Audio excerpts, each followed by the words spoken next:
Hey guys, welcome back. It's Limitless here.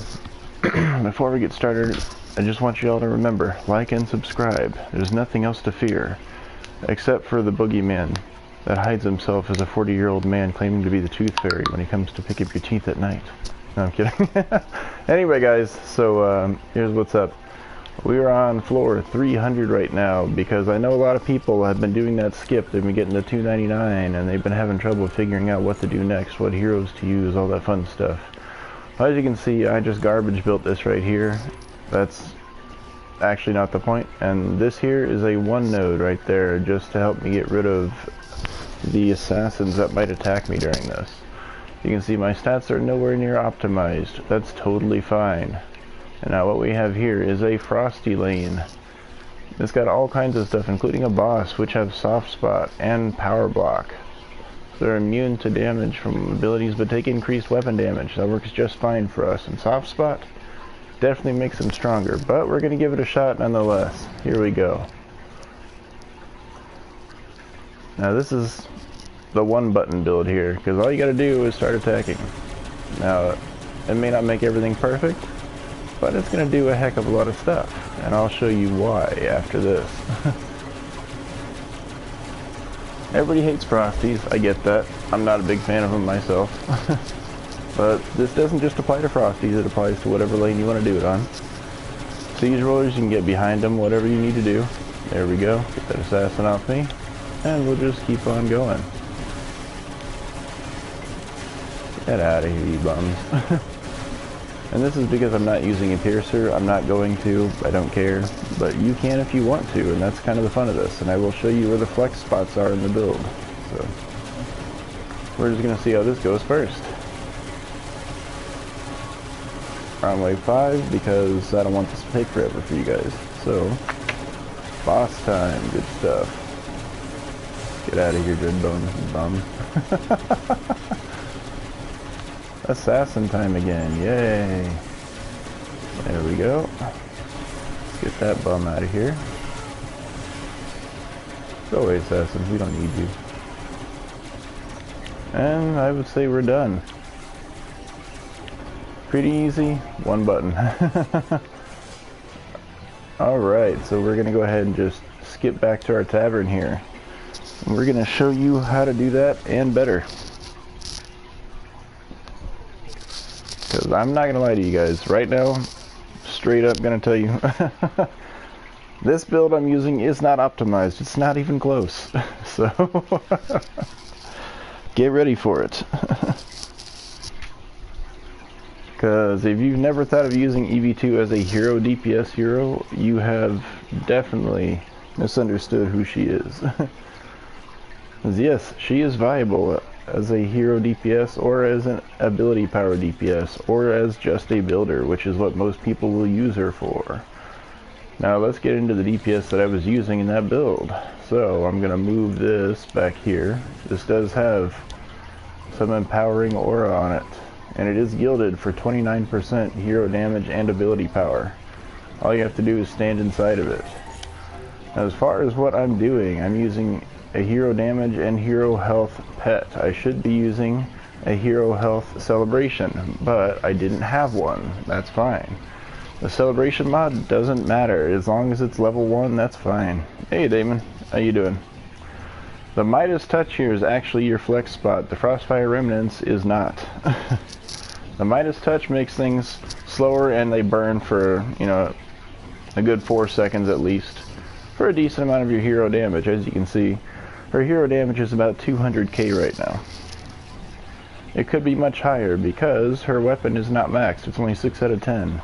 Her armor, every piece of it is 0 out of 10.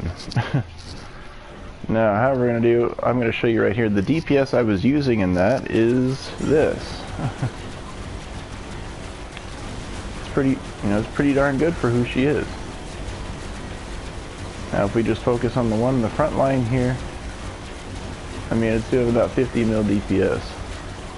Tons of criticals, no problems. And to show you what she can hit, I mean, she can hit the entire line at once. Hey, congrats on the graduation, man. So as you can see, she can hit them all at once.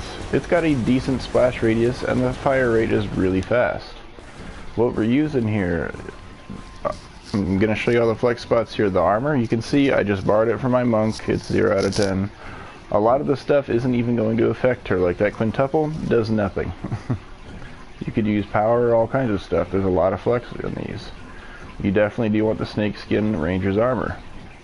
Now hasten, that is a 35% attack speed buff, which makes this faster. We also have worm scarf for her protection. Also for her protection, bulwark, and then we have power gambit to do even more damage. I'm using critical strike gilded and a non-gilded critical empowerment because they both fit. We've got speed boost, bunny hop, and run and gun. All of that is for quality of life.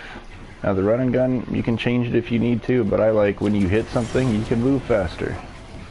It's not even a small buff either. It's not gilded, gives 600 movement speed, whereas gilded, a speed boost only gives 700, so it's practically double speed. It really helps you get to things in time. Now on the weapon, I'm using Sundering Blow to reduce enemies' resistance. I'm using Drenching Strikes and Venomous. Now the Venomous is your flex spot here, but I like it, and I like it with the Earth Ring. It also gives her reduced damage taken 20%. So it makes her survival jump up a whole different tier. Now if I go ahead and pop over here to some buffs, we go right here, Trust Me Disguise, Lucky Hero Salve. You know what, I'll just show all that. Why not? Now this is in lieu of actually having my stuff upgraded the way that I should, in lieu of having mods on that I should, all that fun stuff. So this would give her actually less buff than she would have with the right stuff, but it'll still be quite a bit. Just to show you here, that was a 91 mil, like, you can't make this crap up. One button. We're not using any skills. We're not using anything other than one button. And you can back off too and do this kind of DPS. You don't have to be in their face. She's not a tank. Let's go ahead and run over here real quick. We'll go ahead and use these ones because they're not being afflicted by the flame aura. You don't have to hit them directly either. You can just do whatever you want to do. You can aim at the ground and still hit them as long as you're hitting in the same vicinity.